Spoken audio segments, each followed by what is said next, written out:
આ છે હિંમતનગર તાલુકાના નાદરી પેથાપુર પંથકમાં આવેલું ગૌચર ભૂમાફિયાઓની કાળી નજર।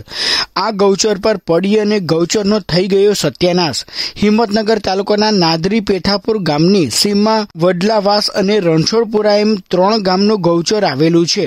ત્યારે આ ગૌચર પર ભૂમાફિયાઓએ ગેરકાયદેસર રીતે કબજો કરી ગૌચર પચાવી પાડ્યું છે। એટલું જ નહીં, બેફામ બનેલા ભૂમાફિયાઓએ હજારો ઝાડ પણ કાપી નાખ્યા છે। ત્યારે ગ્રામજનોએ આ બાબતે ભારે હોબાળો મચાવ્યો હતો અને વિરોધ નોંધાવ્યો હતો।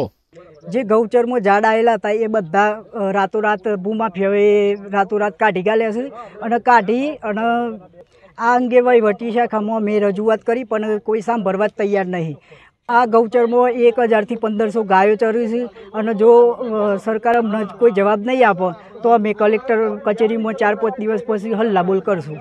ભૂમાફિયાઓને કહેવા ગયા એટલે અમારા ઉપર ખોટા પોલીસ સ્ટેશનમાં ખોટી કમ્પ્લેનો કરી, અરજીઓ કરી, અમને દબાવવાની કોશિશ કરી અને અત્યારે નાદરી પેથાપુરમાં 3 ગામોની અંદર 1000 થી 1500 ગાયો ભેંસો ગૌચર ઉપર જ નિર્ભર છે અને 2 થી 3 દિવસમાં જો સરકારશ્રી આનો નિર્ણય નહીં લાવે તો અમે કલેક્ટર કચેરીએ ટ્રેક્ટર ભરીને તો હલ્લાબોલ કરવાના છીએ।